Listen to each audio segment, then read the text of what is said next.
Every time one of us loses a pot over $500, we have to spin this wheel. Frank and I are playing 1-2 tonight at the same table. And if you lose a big pot, you have to stop here, pull the card, and do the punishment. There's food, physical, and money challenges. Let's get started. Let's go. Welcome to the Spin the Wheel Challenge. We start with pocket jacks in the cutoff first. Let me tell you, this video is epic. I'm so sure that you'll enjoy it. After you're done watching, send a screenshot of you sharing this video to at least one friend at NEXTGENPOKER on Instagram. DM us and we'll send one person $25. All of these opponents we're playing against today are loose, passive, action. The button straddle is on, early position calls 5, low jack raises to 15, and I put in that 3-bet to $55. We got a great hand, we're looking to play heads up in position. Things don't always work out the way you want it though. Under the gun 2, limp jams for $200, and then the low jack calls 200. The good old limp jam. I haven't played with this player for more than 30 minutes, but he has limp called with a bunch of bad hands, so I labeled him as a rather loose player. Low jack is also loose as we get into over 1,000 big blind pot later in this video. I think that 200 from the low jack is basically dead money. Under the gun 2 could have pocket 10s, ace king, so I re-jam for 355 effective, and the low jack player quickly calls. We're 3 ways all in for a risk at a spin. Flop comes king 3-3. Well, we're basically drawing dead against his range now. Turn 7, river 9. Low jack quickly shows he trapped us with pocket kings. Early position quickly mucks, and it's time to go spin that wheel. And you know what that means for Frankster over here as he loses his pot. Pocket jacks are the worst hand in poker. Come on, be good. Green is never good. Huh? There's one good coupon on there, I think. Oh, win $10. Let's go. That's the first one. This is the only good one. Are you kidding me? You owe me 10. I owe you 10.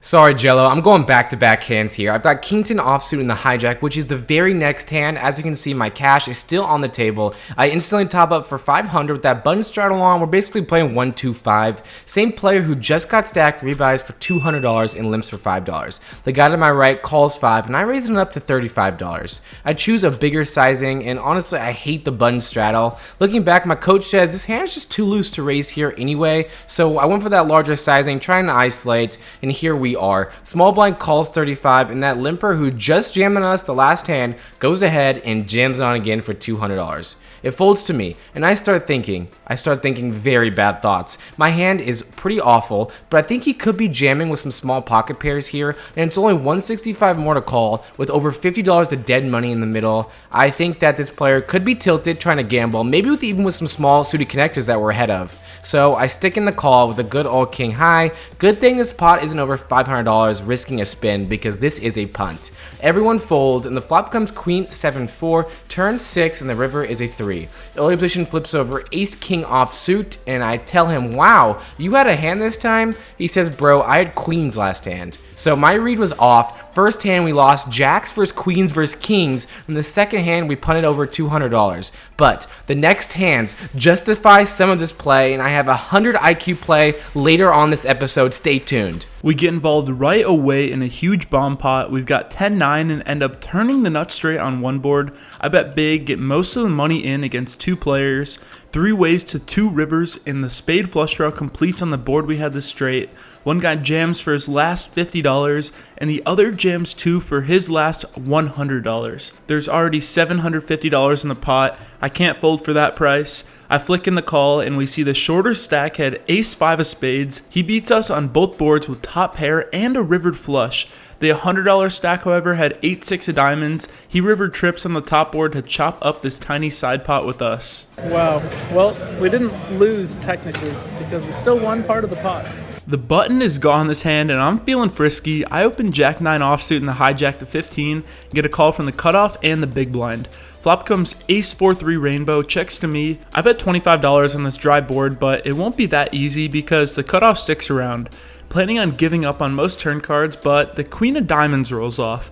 I can't help myself. I think a chunky bet here folds out most hands that don't contain an ace. I bet $60, and once again the cutoff makes a call. I'm assuming at this point he probably has some sort of single pair of aces, and the river comes the king of diamonds. Not only is this a scare card for an ace, it's also a great card overall for my range. We have jack high, a pair of cojones, and enough chips to put the cutoff all in for his remaining $160. Is it enough to make him fold though? Nope, he makes a call. I show my bluff, and the cutoff table's ace jack offsuit. Can't blame him for looking me up here, and it's time to spin that wheel. Oh, there we go. Wheel. Why'd you have to call, man? Wheel. So, because you beat him, he has to spin that wheel for a punishment. Yeah. Wheel. White. White is... What's it gonna be? Hot sauce, peanut butter. Run 2 laps around poker. Oh, you got an easy one. Not that easy. Not I just actually. run around. Actually, it might be. Yeah. It might be more life-threatening. Yeah. I asked him why he raised Jack 9 offsuit, and he just quote unquote said, "I'm post-flop warrior." Well, post-flop warrior, what can I say? There's a limp. Gotta open. Oh, let's go run. There he goes. There we go. Alright, we'll take it. It's embarrassing how out of shape I am. There we go.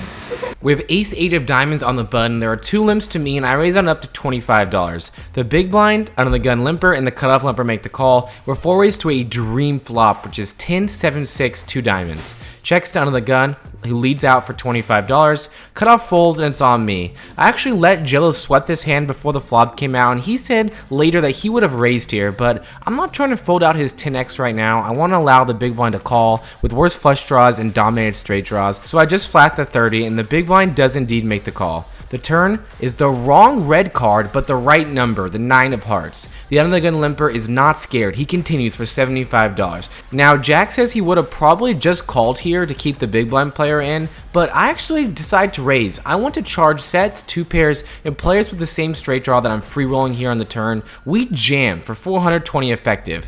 Big blind folds, the under the gun player goes deep into the tank. The good thing about this bet is he still might call with worse flush draws. Eventually, he makes the call. We have basically the nuts after we see a tank call, and when the river comes the 3 of spades, we indeed have the winner. This is a huge hand for the momentum of our session, and we have more hands coming. This hand we open ace 10 to $25 over a button straddle and get a call from only the big blind. Flop comes ace high and drier than the Sahara, so when he checks to me, I bet small, and big blind sticks around. Turn is a king and it brings in a flush draw. The big blind checks. I'm not slowing down just yet. I bet $40 this time. The big blind hems and haws for a while before. Check jamming for $140. 99 more. Oh, jeez. You king 9 on the hand off. Thanks. Ace king. That works too.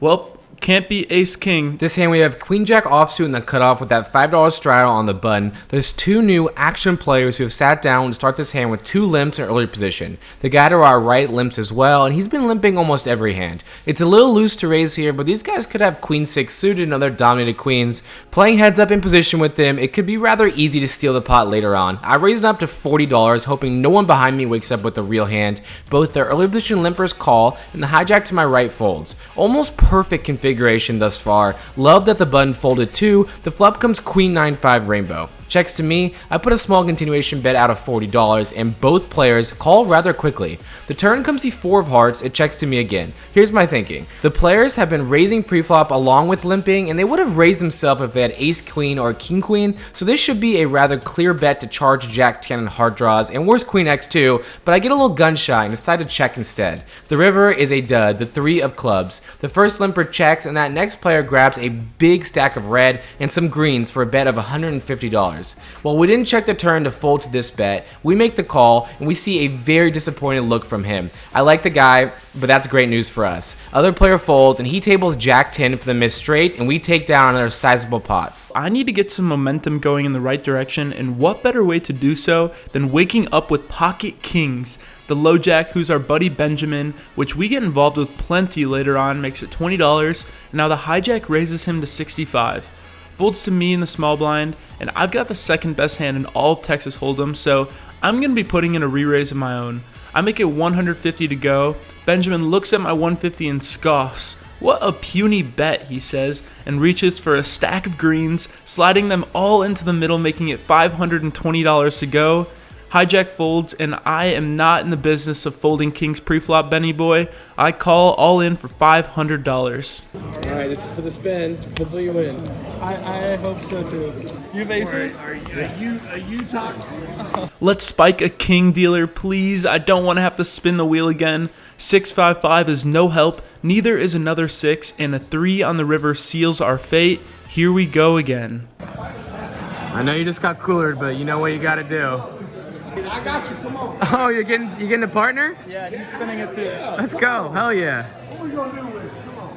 Here we go. Come on. Oh, so if it doesn't have a sticky note, does that mean it's free? Oh, you got something. What is this? I've seen this thing. 50 push-ups. Blind raise $10 next hand. Not bad. That's so easy.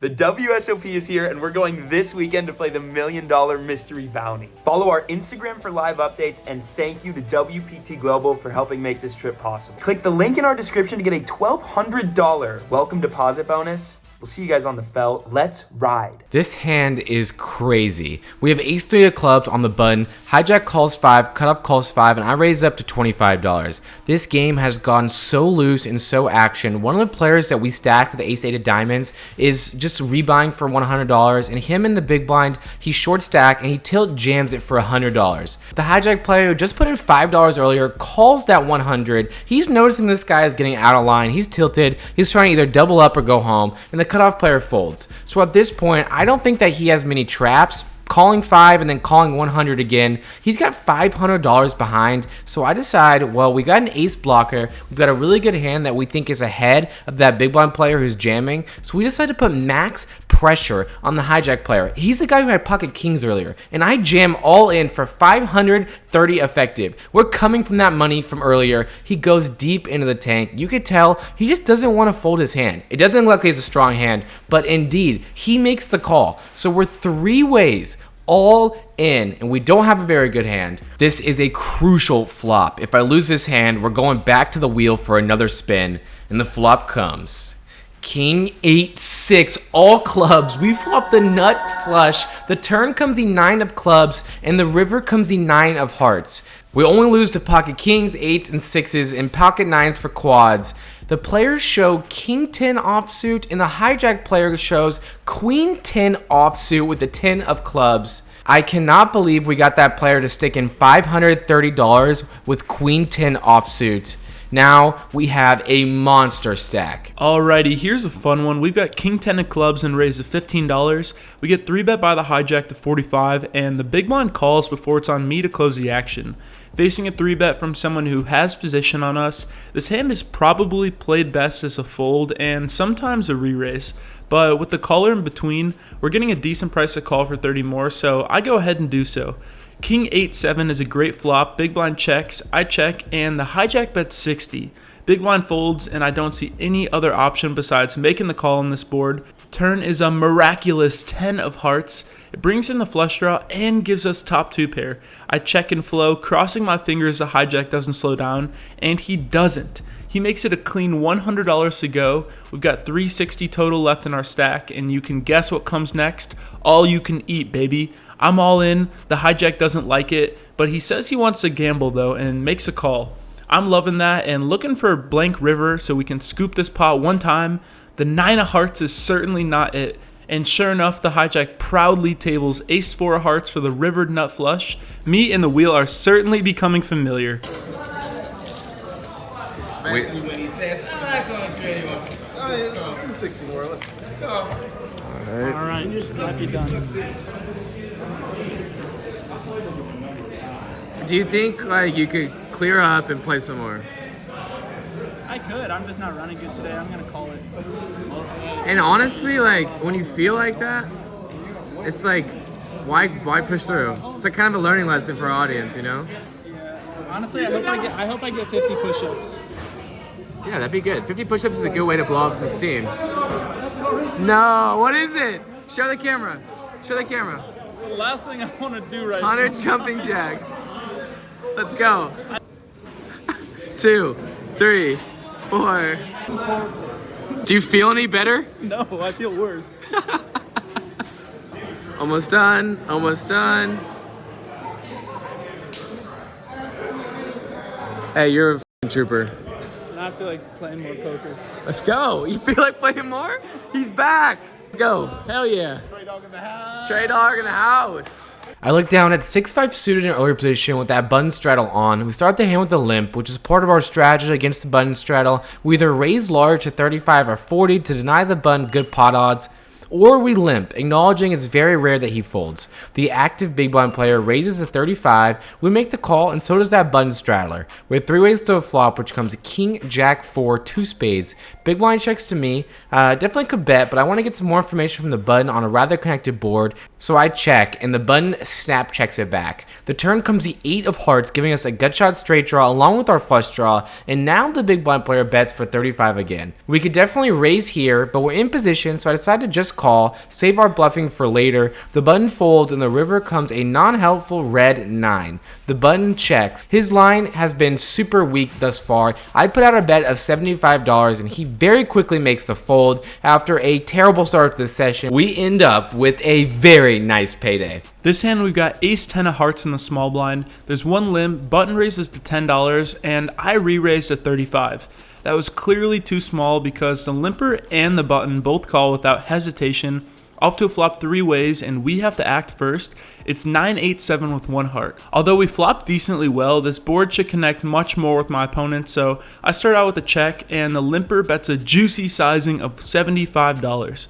Button folds, and I don't think we can go anywhere just yet. I proceed with a call, and we head to the 9 of hearts on the turn. We pick up multiple new outs. I check to the limper inflow, and he checks this one back, so we get to see a free river, and no wonder it was free because it's pretty crappy. The king of clubs.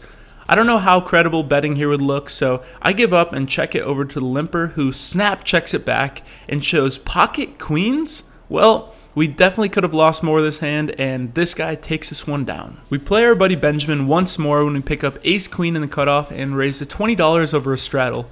Benny the Jets is in that straddle, and when it folds back to him, he re-raises me to $75. We hadn't topped up just yet, so we started this hand just shy of $300, and I know Benjamin can raise plenty of worse hands than me here, and we might even be able to get some better hands to fold like middling pocket pairs, so I go all in. All in? All in.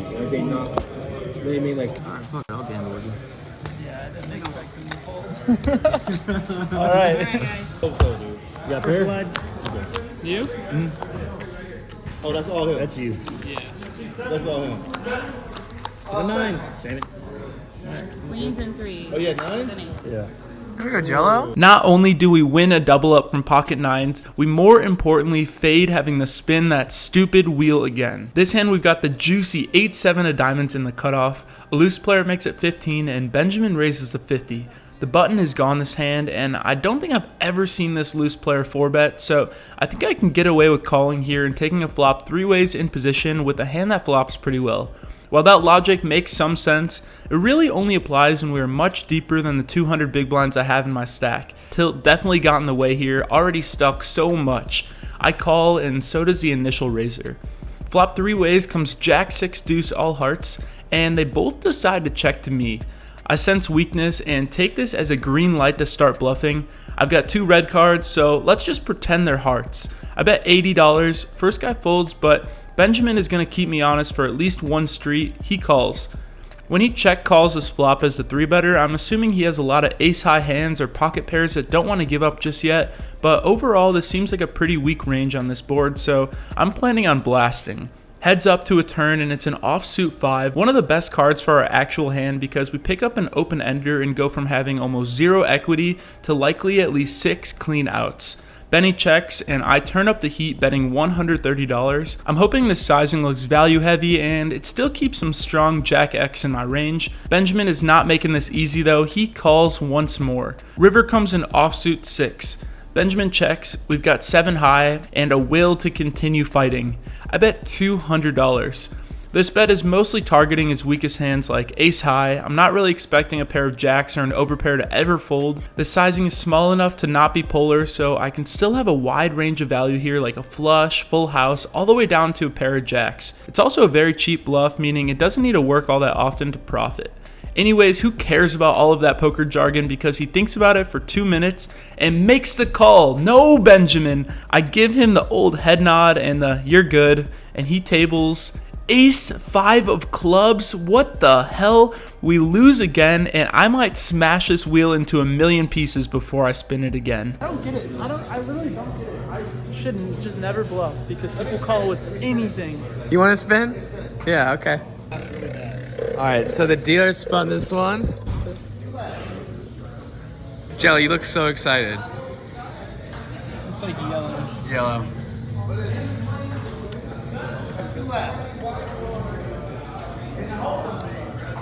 Getting my workout in today.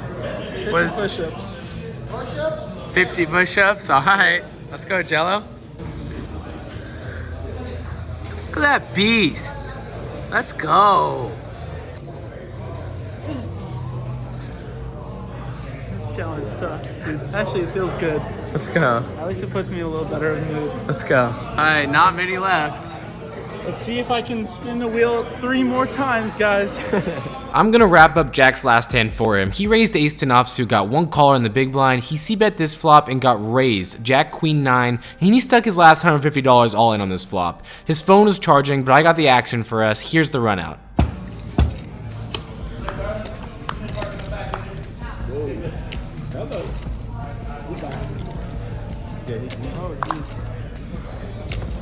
Well, I'm glad I made you stay. Yeah, me too. Yeah. Put that shit on video. You got broke. Come on. Don't ever be this guy at the table. Thankfully, this one doesn't count towards a spin, and I wrap my session up right after because this guy killed my mood. All right, I cashed out up $1,011. I don't think Joe's gonna do an outro because he seems pretty upset. Oh my gosh, tonight was rough. Lost 2,000.